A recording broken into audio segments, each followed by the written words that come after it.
പാലക്കാട് കണ്ണാടി higher secondary സ്കൂളിലെ 9ാം class വിദ്യാർത്ഥിയുടെ ആത്മഹത്യയിൽ സസ്പെൻഷനിലായിരുന്ന പ്രധാന അധ്യാപികയെ തിരിച്ചെടുത്തു.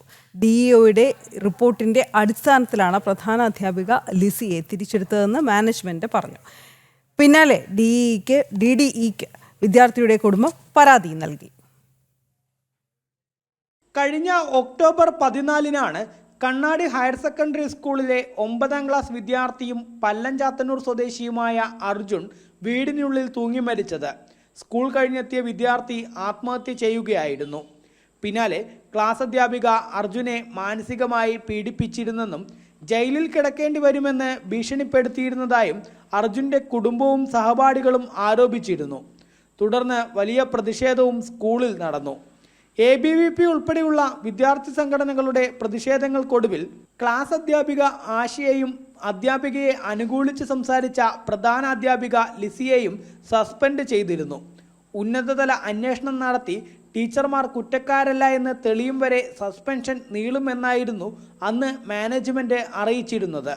കൂടാതെ സംഭവത്തിൽ വിദ്യാർത്ഥികളിൽ നിന്നുൾപ്പെടെ കുഴൽമന്ദം പോലീസിന്റെ മൊഴിയെടുക്കൽ തുടരുകയാണ്. അതിനിടെയാണ് പ്രധാന അധ്യാപിക വീണ്ടും സ്കൂളിൽ തിരിച്ചെത്തിയത്. ഡിഇഒയുടെ റിപ്പോർട്ടിൻ്റെ അടിസ്ഥാനത്തിലാണ് നടപടി എന്നാണ് മാനേജ്മെന്റ് പറയുന്നത്. എന്നാൽ നിയമപ്രകാരം DDE അനുമതിയില്ലാതെ നിർദ്ദേശം നൽകാൻ ഡിഇഒയ്ക്ക് അധികാരമില്ല. അത്തരമൊരു നിർദ്ദേശം നൽകിയിട്ടില്ലെന്ന് DDE വ്യക്തമാക്കിയിട്ടുണ്ട്. അതുകൊണ്ട് തന്നെ മാനേജ്മെന്റും ഡിഇഒയും തമ്മിലുള്ള ഒത്തുകളിയാണ് ഇതിന് പിന്നിലെന്ന് മരിച്ച വിദ്യാർത്ഥിയുടെ കുടുംബം ആരോപിച്ചു. ഈ കുട്ടികളുടെ മൊഴി രേഖപ്പെടുത്തിയില്ലെങ്കിൽ അവർ മാറ്റി നിർത്തണം. കുട്ടികളുടെ മൊഴി രേഖപ്പെടുത്തിയാൽ അതെന്തായാലും മാറ്റി നിർത്തി പറ്റും. ഞങ്ങൾക്ക് അറിയണം എന്തുകൊണ്ട് മാനേജ്മെൻറ്റ് ഈ അധ്യാപിക സസ്പെൻഷൻ തീരുമാനിച്ചിട്ടുണ്ടെങ്കിൽ അതുകൊണ്ട് എന്തുകൊണ്ട് DDക്ക് അങ്ങനെ റിപ്പോർട്ട് കൊടുത്തിട്ടില്ല. കാരണം അവരെ തിരിച്ചെടുക്കാനുള്ള അവകാശം അധികാരം DDക്കാണ്.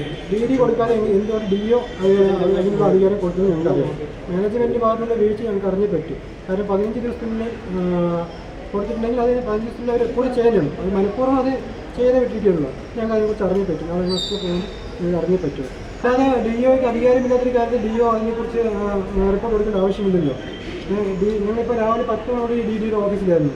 ഇവിടെ വന്ന് ചോദിച്ചാൽ പറയുന്നത് ഞങ്ങൾക്കൊരു റിപ്പോർട്ടും വന്നിട്ടില്ലെന്നാണ്. അപ്പോൾ ഞങ്ങൾ നേരെ DOയുടെ ഓഫീസിൽ പോയപ്പോൾ അവർ കാണിച്ചത് ഞങ്ങൾ 31 തീയതി റിപ്പോർട്ട് അയച്ചിട്ടുണ്ട്. പക്ഷേ അതും ഈ 15 ദിവസത്തിന് ശേഷമാണ് അയച്ചിരിക്കുന്നത്. 15 ദിവസത്തിന് മുമ്പാണ് ഇതെല്ലാം അയക്കുന്നത്. ഒരു സസ്പെൻഷൻ നടപടികളുണ്ടെങ്കിൽ 15 ദിവസത്തിന് മുമ്പ് അയക്കണമെന്നാണ് ഇപ്പോൾ DDയുടെ ഓഫീസ് പറയുന്നത്. കാരണം അങ്ങനെ നടപടി വരാത്ത സ്ഥിതിക്ക് DO കൊടുത്തിട്ടുണ്ടാവും. അല്ലെങ്കിൽ സ്വാഭാവികമായിട്ട് ടീച്ചർക്ക് അനുകൂലമായിട്ടേ പോകുള്ളൂ. പ്രധാന അധ്യാപിക സ്കൂളിൽ തിരിച്ചെത്തിയത് അംഗീകരിക്കാനാവില്ല എന്ന നിലപാടിലാണ് കുടുംബം. സംഭവത്തിൽ ജില്ലാ വിദ്യാഭ്യാസ ഡെപ്യൂട്ടി ഡയറക്ടർക്ക് കുടുംബം പരാതി നൽകിയിട്ടുണ്ട്. നടപടി ഉണ്ടായില്ലെങ്കിൽ വരും ദിവസങ്ങളിൽ മറ്റു നടപടികളിലേക്ക് കടക്കുമെന്നും കുടുംബം വ്യക്തമാക്കി. ജനം, പാലക്കാട്.